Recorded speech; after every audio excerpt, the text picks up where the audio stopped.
Um, Brilliant. Okay. Um, right, let's get underway. I've done some quick questions, so let's get on with the agenda. Let's crack in there.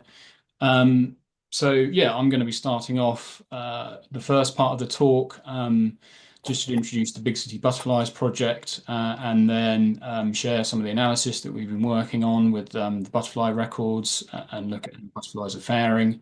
And then look at some specific examples of sites where long-term management and the monitoring has benefited butterflies. Then I'll hand over to Leslie for kind of part two. So he'll introduce the new Butterflies of London Atlas book that you can see there, and then share some examples and look at some specific species. And then we'll take questions at the end via the chat for both the talks.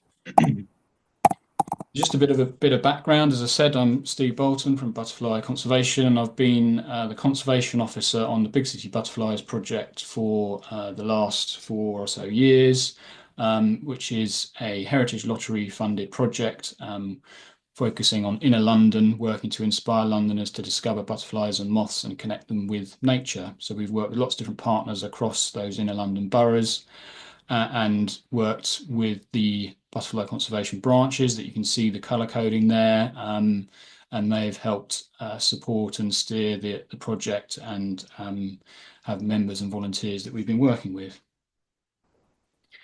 So we've had these three main project areas, recording and monitoring, where we've been doing lots of training workshops and setting up new recording and monitoring schemes. Um, my engagement colleague Ellie and then Emma, been doing lots of engagement events and going into schools doing workshops, and then we've also been doing habitat management training workshops and providing advice for habitat improvements and a budget for seeding and planting as well. So the kind of outcomes, because we are near the end of the project now, but as I say, we've done quite a few, 68 there, different workshops in total, training lots of people and establishing 53 new recording schemes. And that's a variety of butterfly transects, regular eye record butterfly surveys, and then setting up new moth recording surveys as well. Um, And yeah, obviously the training has really helped provide people with more skills and knowledge that they can go on and continue recording themselves. And we've got quite a few new volunteers regularly recording, and the green markers on the plan there that you can see are all the different new recording schemes that you can see across inner London. And one of the ones we set up first of all was at Wormwood Scrubs, which is a really fantastic site in inner London. Lots of good areas of grassland and scrub. Brilliant site for wildlife and one of the best sites in inner London for skipper butterflies. So over the course of the project and some of the different recording schemes I've mentioned, we've got lots more records. You can see there nearly 1,200 new iRecord records of 22 different butterfly species, lots of moth survey sites with new records coming in and over 150 moth species. And yes, 20 different butterfly transect sites, and yeah, a real big number there, over 20,000 new butterfly records in the last 4 years, of 28 different species. So lots of walks of new sites. These are new transect sites that have been set up. So new volunteers getting involved, which has been great, and some really good new sites like Shrewsbury Park in Greenwich, for example, in 2023 had 2,500 butterflies recorded, which was great to see. So that will certainly provide lots more data for inner London because there's reasonable data for outer London. But one of the reasons for establishing this project with a focus on inner London was to get better butterfly and moth data.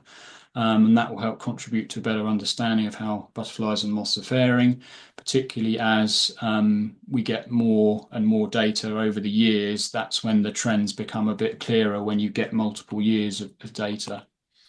And we've been sharing that data with London boroughs and with the London Records Centre, Giggle, and it's been feeding into borough management plans, site management plans as well, but also the nature recovery strategies. And we've been working with the Greater London Authority inputting into their recent nature recovery strategy for London, and Leslie's certainly been kind of feeding into that as well.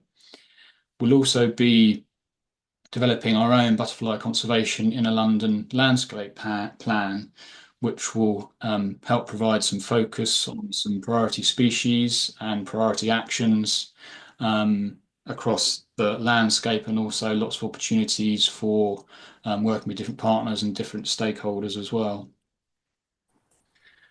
So getting on to some of the trend analysis, with my colleagues' support, we were looking at data from 148 long-term butterfly transects in London.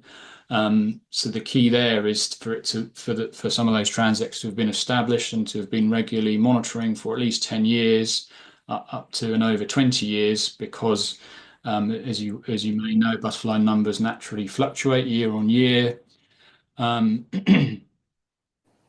So you really need that long-term data to get a more accurate trend. And also it's important to have the fixed methodology that the transect uses, which is, you can see that example of a transect route. So it's a fixed route you walk, the same route each week over spring and summer.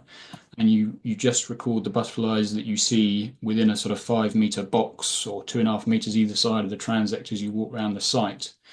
So that fixed methodology allows particularly comparison year on year, and that statistical analysis, and it's particularly the abundance figures, so the numbers of butterflies that are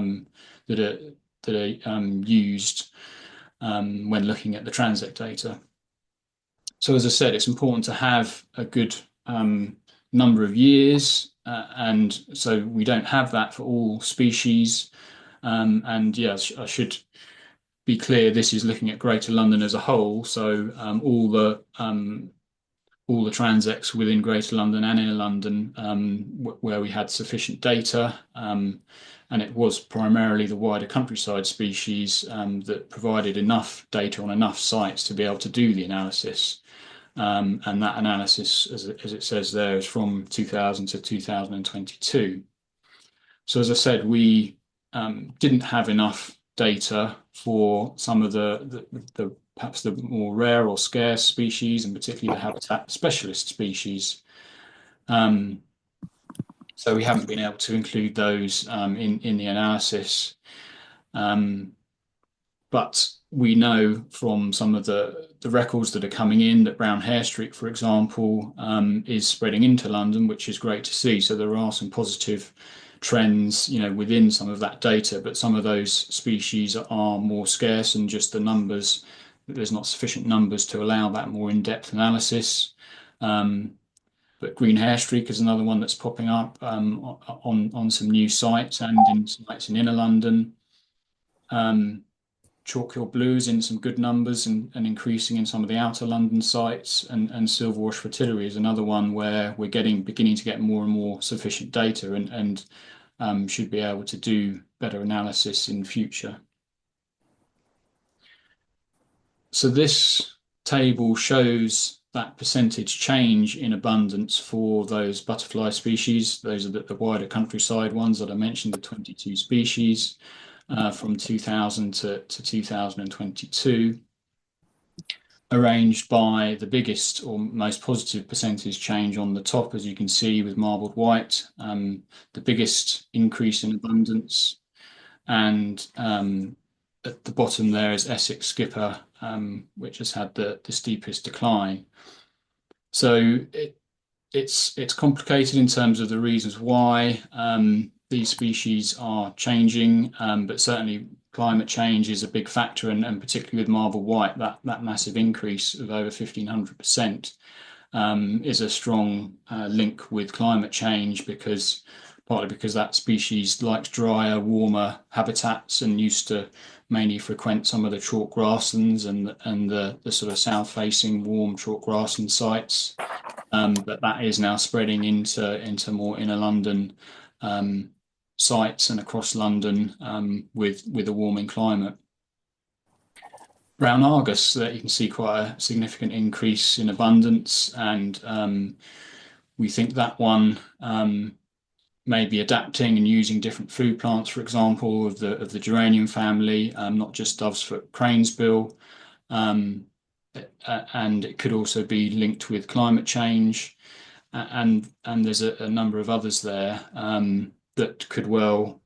It's a combination of factors, so could be climate change, providing a warmer climate. Small heath is another one that prefers drier grasslands, but could well also be an improvement in habitat quality where sites are being managed a bit more sensitively in the last 20 years. And there's very little use of pesticides, for example, in London's green spaces as opposed to the wider countryside. And hopefully more sensitive grassland management with more areas of meadow and more sensitive, leaving sort of overwintering areas as well, for example. So there could be a whole host of reasons why we're seeing some of these increases. Um, Brimstone is in there, quite good increases there, and that's certainly one where if you plant and the food plant buckthorn and make that available, the brimstone is a very wide-ranging butterfly that can detect and sort of seek out buckthorn where it's been planted, and certainly park managers have been more and more park managers have been planting buckthorn, which is helping to support that increase. And Leslie will, I know, touch on some of these species as well in a bit more detail.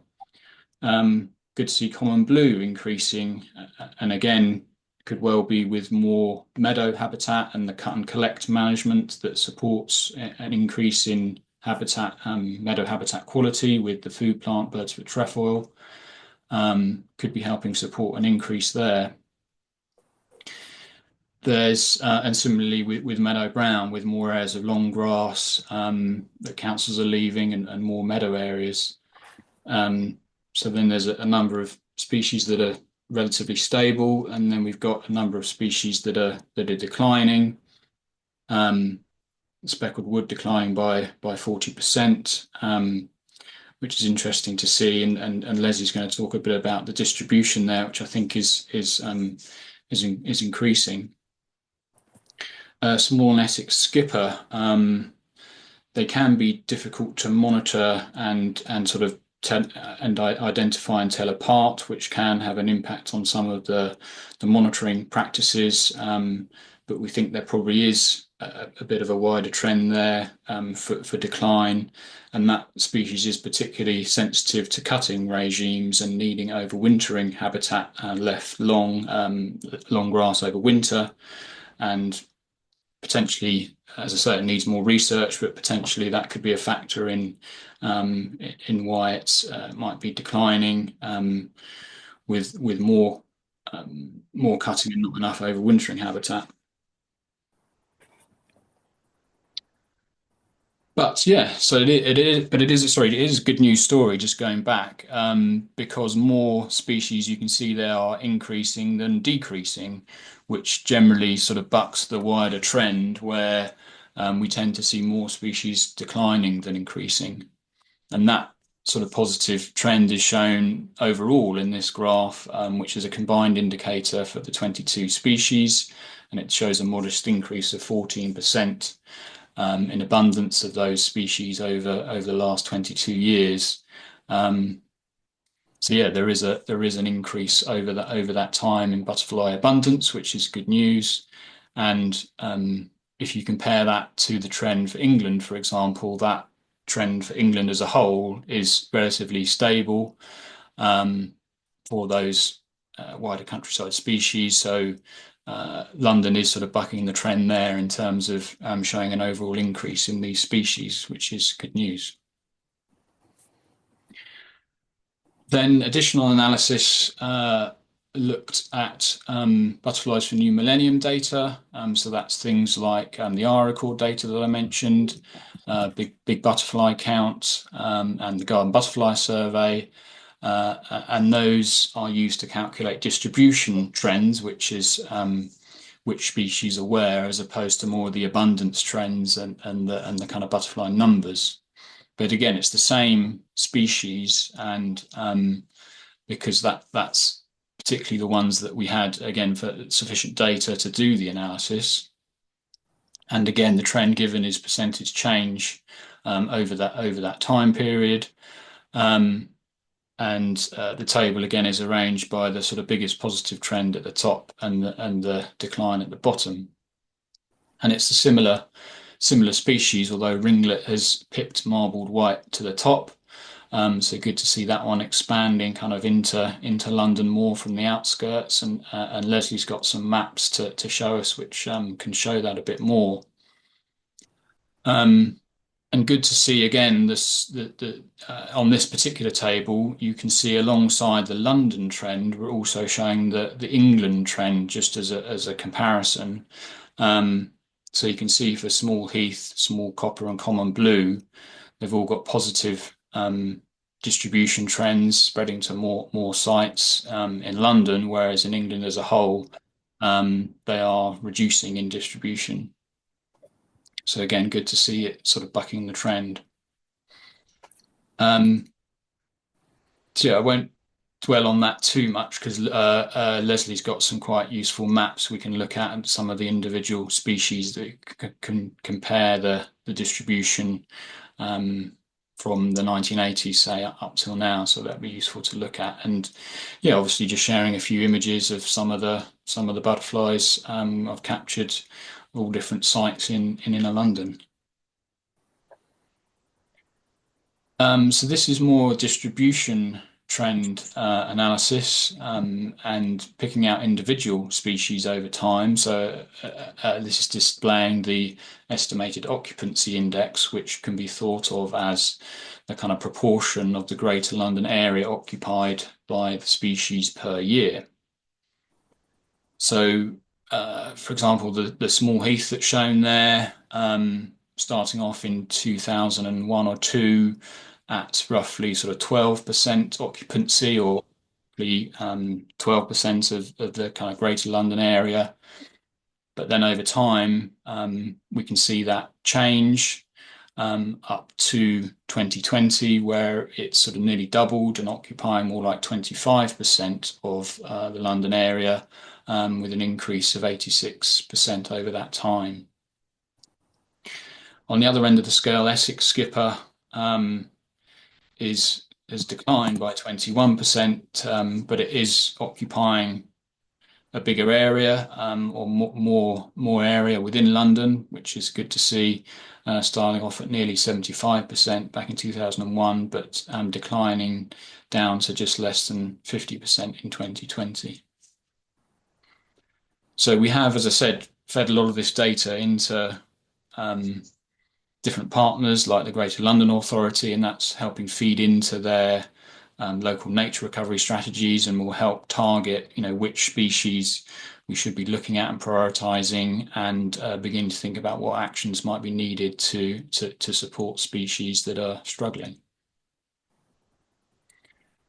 And this shows the overall kind of change and summarises the average change for those 22 butterfly species in terms of their distribution. And that again is a positive trend of nearly 17% over that time period. So again, another overall increase in distribution for those species.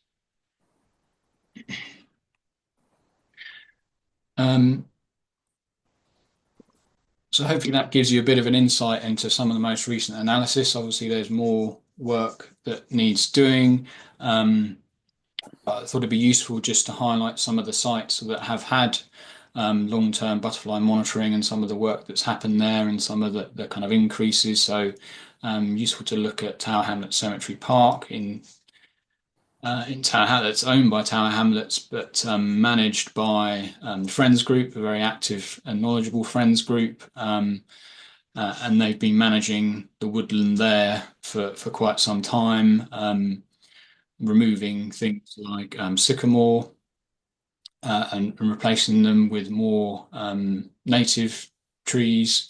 And making sure the canopy isn't too dense, and you've got this rich ground cover of grasses, bulbs, and wildflowers, and having open wildflower meadow areas within the site. So there's a real good variety of habitats, wildlife habitats that have been enhanced with planting. So often in the glades that they create, they use plug planting to make sure you've got food plants like bird's foot trefoil and sorrel to support the butterfly species and lots of nectar sources through the season. And the site now supports 30 butterfly species with green hair streak that you can see there being added in the last couple of years as the 30th species. So for inner London, it's probably one of the best, or if not the best site and most diverse site.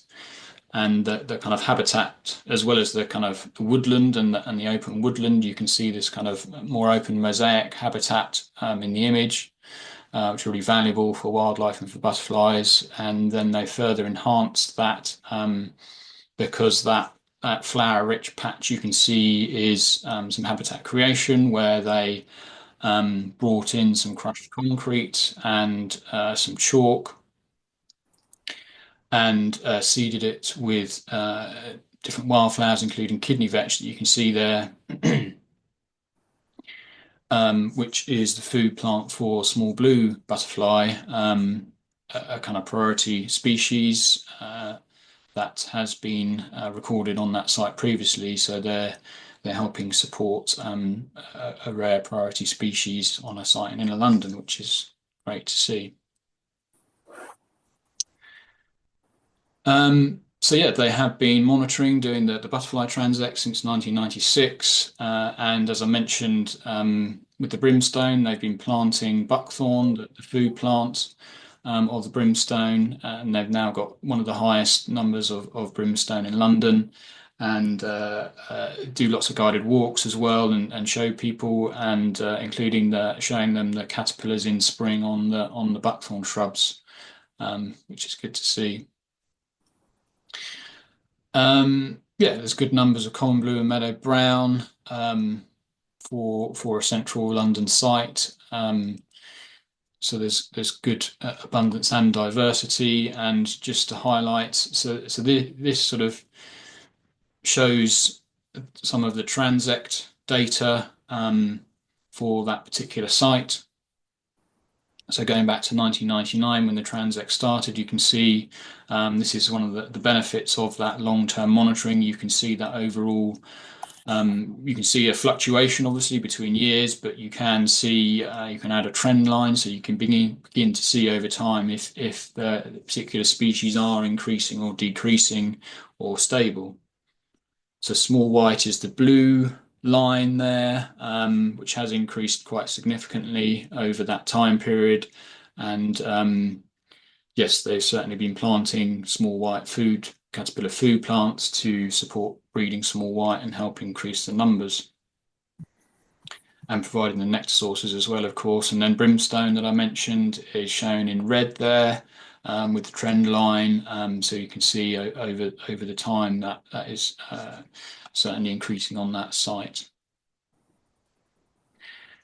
But small Essex skipper, again, that's that wider picture of potentially some regional decline.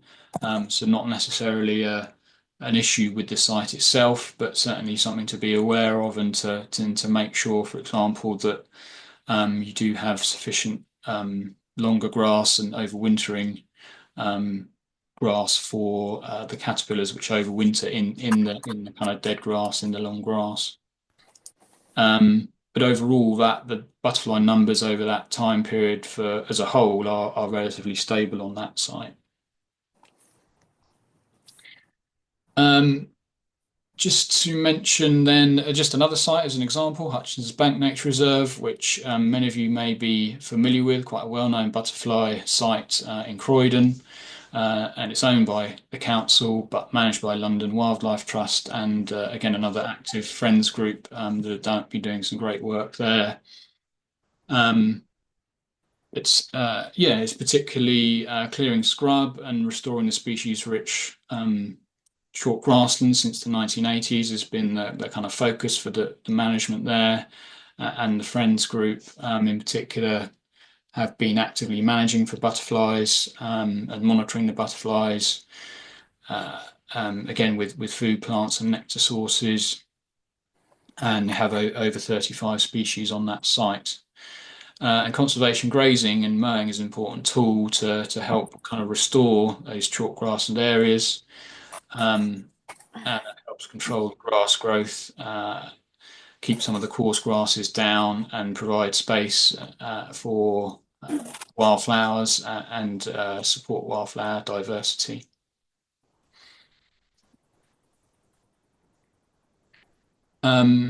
We've also, as butterfly conservation, as well as kind of supporting the management and the monitoring there, we took part in the Brilliant Butterflies project, which was focusing on chalk grassland creation and restoration across Bromley and South Croydon. And I was the project officer on that project, where we were establishing a kind of network of chalk butterfly banks and doing large-scale restoration on Hutchinson's Bank and also Chapel Bank. And you can see in the big image there was some previous kind of chalk grassland restoration where they'd scraped off the kind of topsoil and exposed some of the chalk, which is ideal for the chalk-loving wildflower species, and it encourages a really rich diversity, and also the kidney vetch in particular again, which is the food plant of the small blue butterfly I mentioned earlier. And the chalky bare areas you can see there, we were working to extend that scrape area up the slope, and create a shelter bank with some of the topsoil that was scraped back. And that's going to provide some really good habitat for a variety of species over the next few years. So yes, this is just looking at some of the trends on that particular site. Again, looking using the Transat data. So we've got quite a few species increasing in abundance, which is great to see. So I mentioned the small blue, which has got quite a big increase, and that's the red bars and trend line on the graph. So you can see very low numbers in the 90s, but going up to nearly 400 in 2021. And then other species that are increasing, you can see on the list there, brimstone and brown argus, and also common blue, and that's shown on the graph, increasing over that time period up to nearly sort of 300 in 2021. So yeah, a good news story in terms of chalk grass and restoration, and really supporting some of those increases. But again, we do have this trend with some species. Unfortunately, it's not all species that are increasing, and again, it's the small Essex skipper that seems to be declining on that site. So again, we need some more research to better understand the reasons behind that. And last couple of slides, and I'll hand over to Leslie. Yes, the overall increase in abundance you can see there shown on that trend line. So these are the sort of total number of butterflies looking back from 1997. So you can see a sort of gradual increase, and numbers do fluctuate, but there's an overall increase in butterfly numbers on that site. And yeah, the final slide then, just to highlight some of the legacy of the Big City Butterflies project, which is coming to an end now in the next few months. But we have produced some fantastic resources, which are available on our webpage, on Butterfly Conservation's website. So that you can see that urban habitat management guide there, which provides some best practice guidance. It's got a useful illustration of all the different habitat features you might find in a park. And there's some really useful London-based case studies of some of the different work we've been doing to highlight what we've been up to and how other people can learn from it. a recording leaflet, which is focused on London, on urban species, which promotes iRecord, and there's a basic ID guide in there as well. Um, and you will be able to order these if you do want hard copies. We can get those out to people as well. Some of the sites where we've improved habitats, we've set up 10-year management agreements with key partners. So that will be ensuring they are kind of maintained and continue to be looked after in the coming years. As I mentioned, we're developing our Inner London landscape plan, which will feed in and support lots of work across London. We want to ensure those recording schemes continue. So we're making sure we've got a kind of support network. We had a really great conference recently, so we shared lots of successes and the lessons learned at that event, and we're doing an evaluation report looking at opportunities for future funding in London. And our community connectors program is setting up a network of kind of volunteers that are going to continue delivering some different events to support butterflies, and making sure they've got support from butterfly conservation to continue that work and share their successes, and to connect with each other as well. So lots of good work coming out of the project, and I believe that is the last slide. So as I say, I hope that was interesting, and as I say, we'll take questions via the chat at the end. And if Leslie, I'll introduce Leslie Williams now, from the London Natural History Society, and he's going to do a talk on his London Atlas book. Oh, good evening. Thank you. Can you see that? Yes, yeah, brilliant. Thank you, Leslie.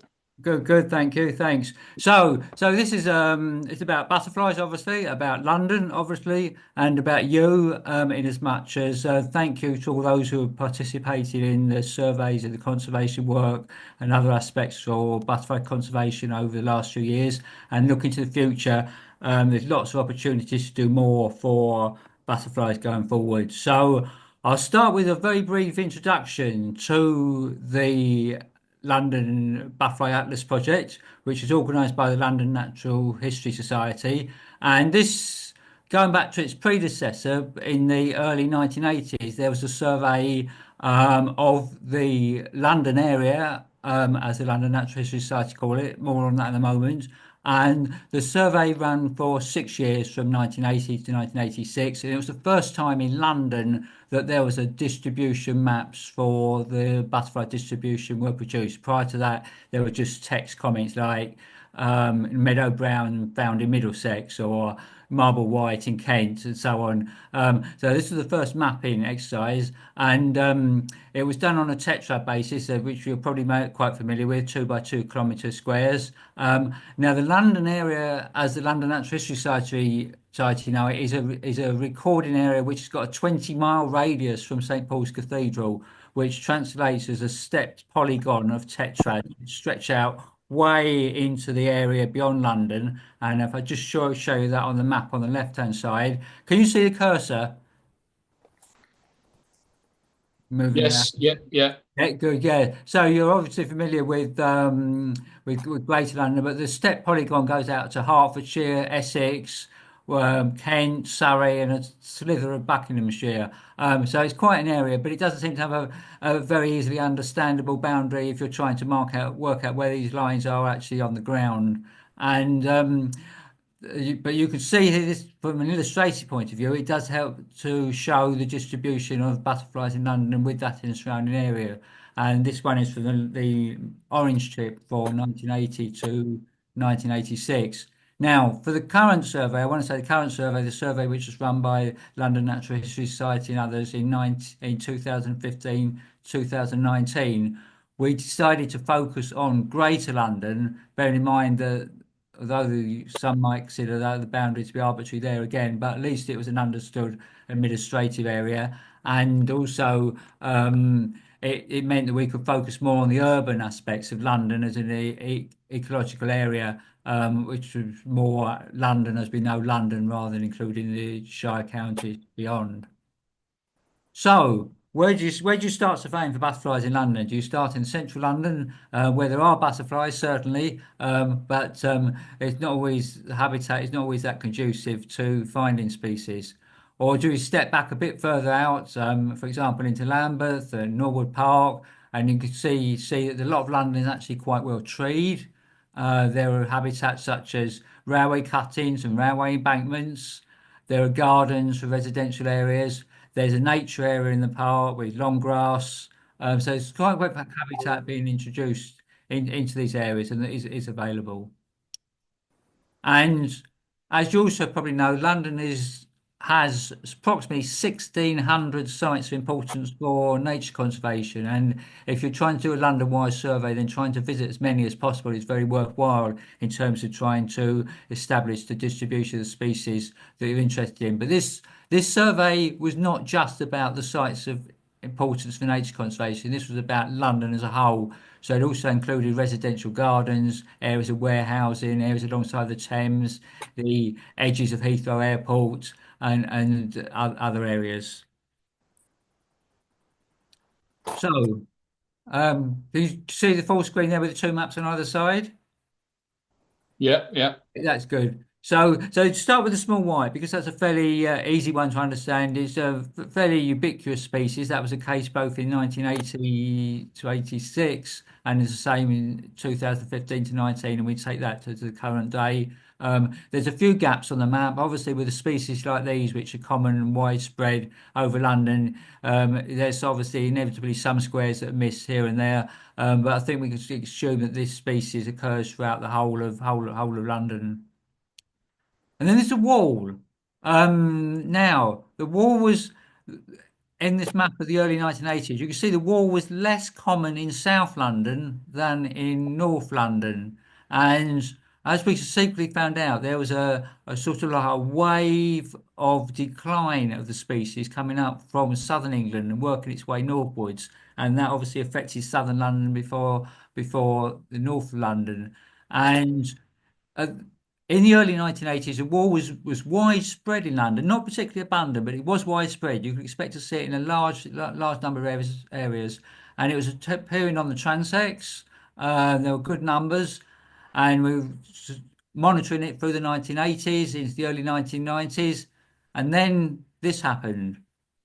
Whereas we're going from fluctuating numbers, and this is an index rather than actual number of butterflies. And then suddenly, between 1990 and 1991, numbers dropped dramatically, and again in 92, and so on until by 1996, there were no more seen on the transects. There were just a few sporadic walls recorded during the subsequent years, usually on the edges of London as wanderers, but basically the wall brown had become locally extinct in London, and that remained the case until the last few years when it's just started to reappear from areas beyond the east of London and coming into the east, both on the north side of the Thames and on the south side in Bexley. And there's been one or two other records since 2019 elsewhere on the edges of London. So this is a species which could potentially, but not yet, make a comeback.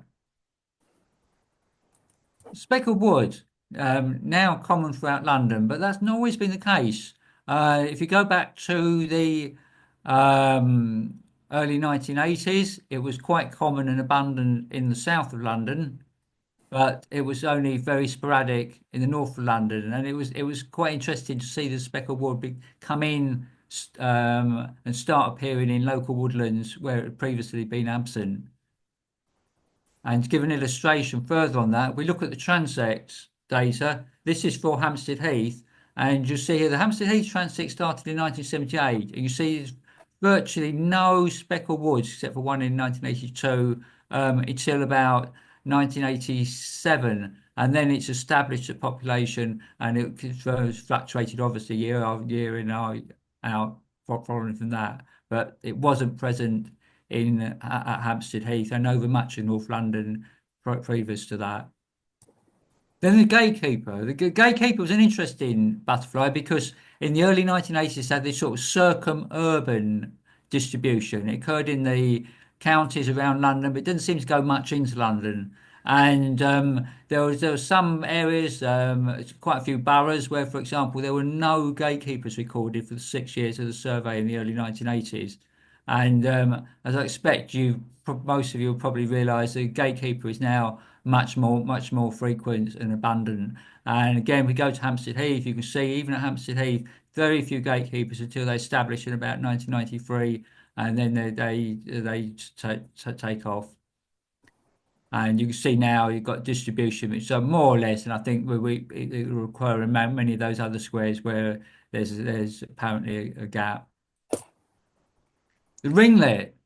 The ringlet, very interesting species. This one didn't seem to have much of a distribution in London in the early 1980s. There were some in Hertfordshire and parts of Kent and the North Downs, Surrey, bordering London in the early 1980s.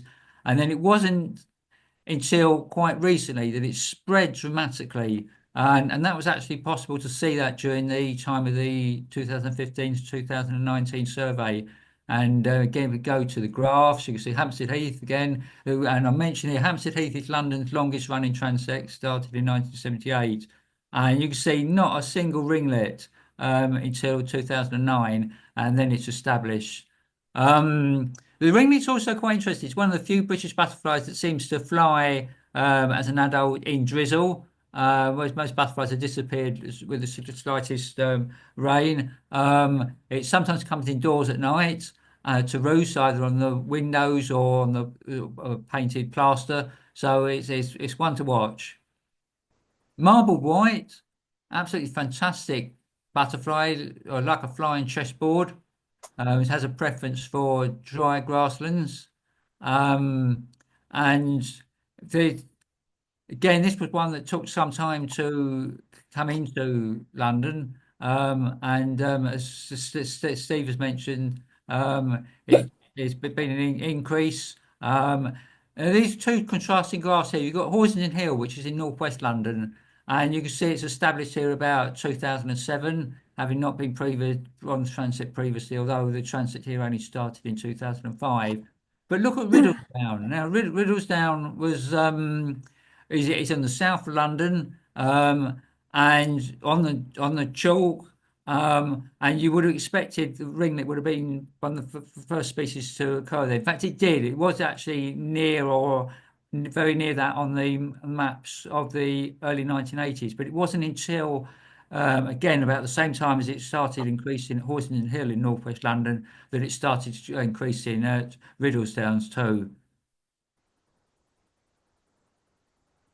And there you go. That's probably the marble white Riddlesdown record, and you can see now much wider distribution throughout London.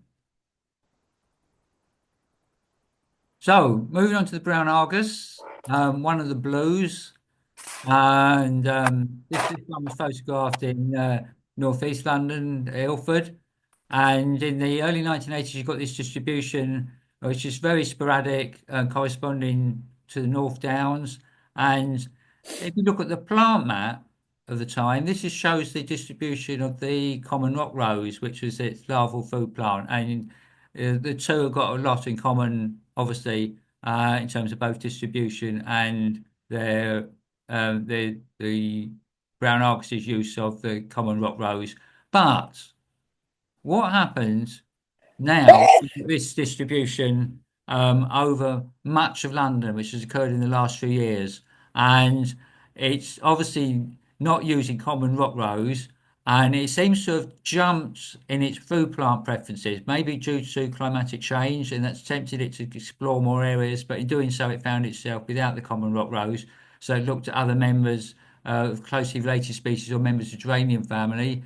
This one's a dove's foot cranesbill, and also there's another food plant which is suggested is the cutleaf cranesbill, which has got quite a good fit there. But obviously that might be partly coincidental with the mapping. But obviously, I think we can agree that there's going to be less of the plants in central London. The the brown Argus, in that respect, it's does like dry grasslands, so sort of places like road verges are the sort of places where it may be expected to occur. Another one of the blues is the holly blue. The main larval fruits are holly in the spring and ivy in the summer, but other food plants are also used, including, as found during the survey, goat's rue, and a wide number of other shrubs. It's more common in urban London than the common blue, and it's more common in London than in rural areas surrounding London. So, in many respects, if you're looking for a butterfly that had an affinity with London rather than with areas around, the holly blue would be a good one to act as your logo, if you like, for a species.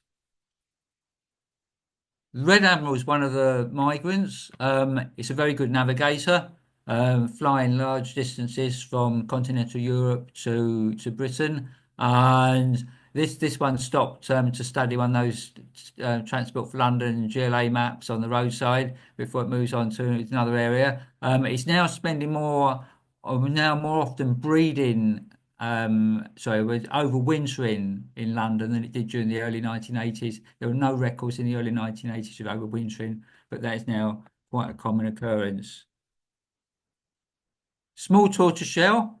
The early 1980s, it occurred in every single tetrad, and Colin Plant in his book wrote, beyond all shadow of doubt, the small tortoiseshell is the most widespread and common of all our butterflies, occurring as the map shows in every tetrad of our area during the survey period from 1980 to 1986. Unfortunately, it's declined a lot since then. This graph and the zero is here rather than on the lower axis, and you can see just how close it's come to very low numbers. Been affected by parasitic fly, Sturmia bella, but also by other predators, climate change, and other factors. So I'll say a bit more about that one in a moment. But firstly, the brown hair streak, very scarce butterfly, elusive, difficult to find, dependent on blackthorn as its larval food plant or other species of prunus, including bullus and damsons, plums. The egg is about the size of a pinhead, usually laid at the node of the thorn and the stem of blackthorn. And it's spread quite dramatically during the last decade into London, even more so than some of the areas around London. The reason for that is not fully known, with the blackthorns been here for decades and centuries. So that can't just be the sole reason. But one interesting point to make, and this isn't very scientific, but looking at the transect results for the most recent year, 2024, if you look at the 36 transect sites in London where there's been good coverage throughout the season from April to September, so there's almost each week that's been surveyed, then actually, and the small tortoise could have had a poor year last year, that's a possibility, but there are actually more brown hair streak adults seen flying than small tortoise shells on those transects. So it's quite changing fortunes for those species, but obviously things might change in a future year. The brimstone, and Steve mentioned this one. Um, the brimstone has its larval food plants, the common buckthorn and the alder buckthorn. The common buckthorn occurs in the south of London, as related to the chalk, and the brimstone's been present there, as you can see on this map of the early 1980s. There's very lot of the brimstone records in that area, but North London had fewer records, and there were some fairly urban boroughs where the brimstone did not occur for the whole of the 6 years of the survey, or not. There was not a single record, at least for the whole of those 6 years. And if we compare that with a current map, you can see there's a large increase in the distribution of the brimstone, and there's one reason for that in particular, although it's not the only reason. There could be climate change reasons, there could be a wider spread, but the reliance on the food plant means that it's become it can find its food plant by some form of sensory smell of from the leaves. It can home in. So by planting all the buckthorns, as was done in North London during the 1990s, from sort of Kew Gardens through Brent, Barnet, or to Tower Hamlets, you get a larger increase in the brimstone butterfly, and then it can establish local populations. And as you can see here, after planting the alder buckthorn, Hampstead Heath, and then it's increased. And again at Bean Hill in Kingsbury, there's an increase of in abundance of the brimstone to establish new populations. So Steve went into some detail about the species which are sort of habitat generalists, wider countryside species. So there's about 22, 24 if you include some of the migrant species, which you can attract anywhere in London if you've put your mind to it and provided sufficient habitat and the larval food plants. And there's a fuller list also of the more specialist species. Steve mentioned some of the reasons why the butterflies have increased or declined, including habitats, climate change, migration changes, habitat management. So they're all things to consider. And even on a small scale, in small gardens or edges of parks, we can make a lot of differences by doing true changes to habitat management and to providing food plants. So, just a few slides to close up. So, this is Butterfly Lane, and it's quite aptly named. You can see them on the right hand side. It's actually quite a good habitat. There's a nice lane, lots of sunlight, a range of species along it. So that makes a really good habitat for butterflies. And quite a few parks have moved over to a more naturalistic way of managing habitats, using fallen trees as sculptures and perhaps maybe as hibernating sites for the red admiral. But more particularly here, you've got this grassland, which is really useful for a large number of species that have lay their eggs on grass and have their larval food plants as grass species. And that can be done in small gardens. It can be done in other gardens and edges of parks. It's possible, for example, to reinforce grass lawns and use it as parking rather than concreting over a whole driveway. So you can have a meadow and car parking situated on the same area of space. So there's much that can be done, and I know time's running short. So thank you to everyone who's been involved. There's far more detail in the book, including maps and details for every species recorded in London, and more information on how we can work to restore those species. And the book's widely available from online or from booksellers. So thank you very much.